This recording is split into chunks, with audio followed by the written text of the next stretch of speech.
Thank you for joining us today. This is Darren Cummings, and you are listening to another edition of Real Life and Real Rides, presented by Hully Gully, the ultimate toy store in London.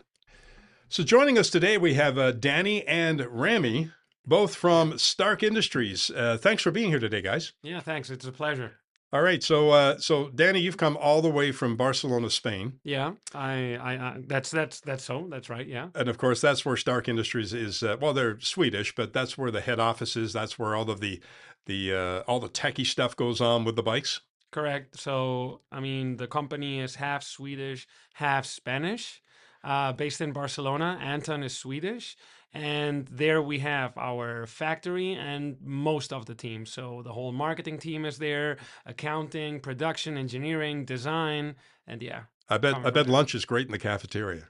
yeah, I mean, for everyone that comes over and visits us, they say that, yeah, food is great. It's really good. So, for anyone that's been living in a cave and do not know what Stark is all about, just give us a very quick synopsis.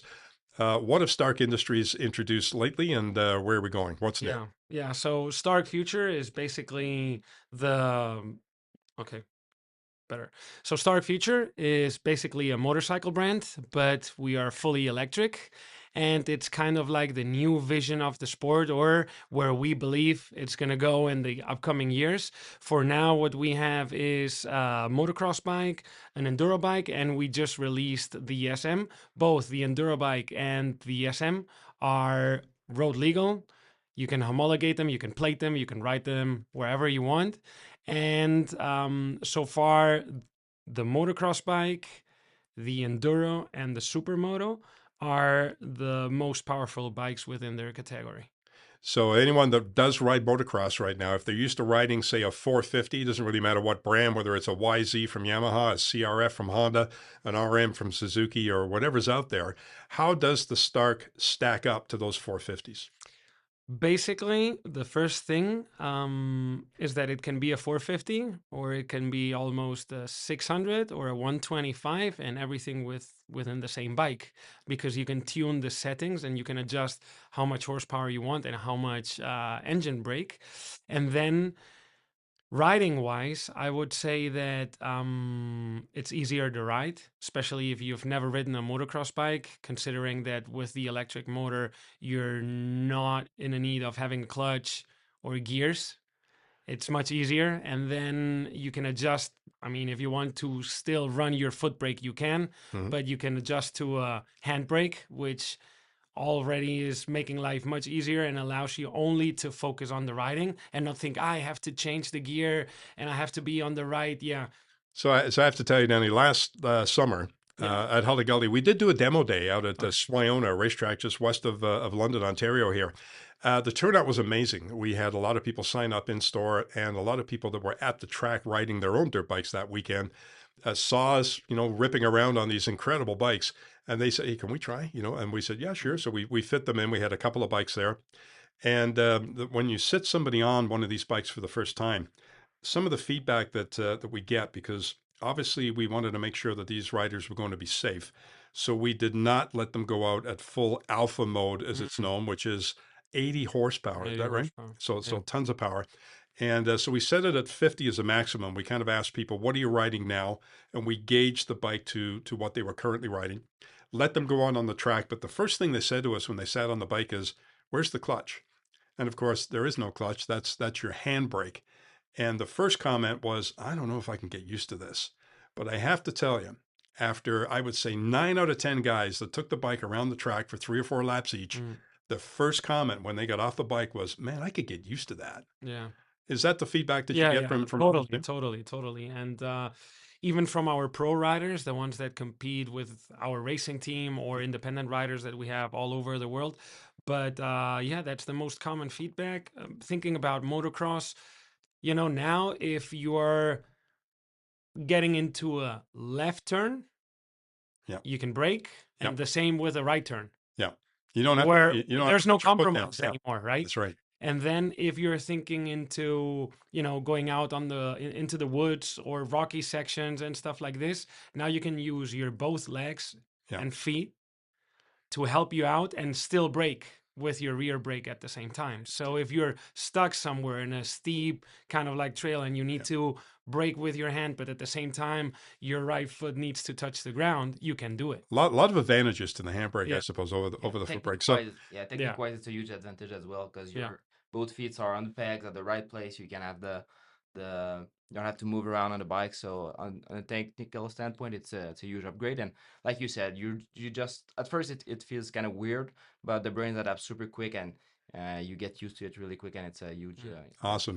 advantage. So for our listeners, you're listening to real life, real rides, and joining me in the studio today is Danny and Remy, both from Stark Industries here in Canada. Danny visiting from Barcelona, Spain, which is where the head office is. Just in the few minutes that we have left, I just want to talk about some of the changes that have come up with the new Stark 1.2, because the original one's been out for a couple of years now. The new 1.2 has just hit showrooms. What are some of the key differences, Danny? I mean, the major key difference, the bike has been reworked, but what riders will experience is softer chassis. So it will be even easier to ride or more comfortable. And then 20% more battery range, which will allow now those ones that maybe weren't making it to finish a moto. Now they can go out there and race, Yeah. which is Which the biggest improvement. surprises me, because even with the original version 1, when we went out and did our demo day, you take your generator with you, obviously, because you will need to charge between heats. But I mean, you could get we were getting almost an hour of continuous run time before we needed to charge that battery up again. So on a typical race day, you get out, you do your 20-minute moto, you should still have some battery power left. Unless you're running at 60, 80 horsepower, then that's maybe the only Yeah. time that you might fall short. Yeah, maybe. We've done. You guys can look it up on our YouTube, but we have 1.0 and 1.2 comparison with Carson Brown, a well-known rider, riding both and tracking the time. And if I'm not mistaken, on the 1.0, he's making about like 29 minutes or something like this, or Yeah. 28 minutes.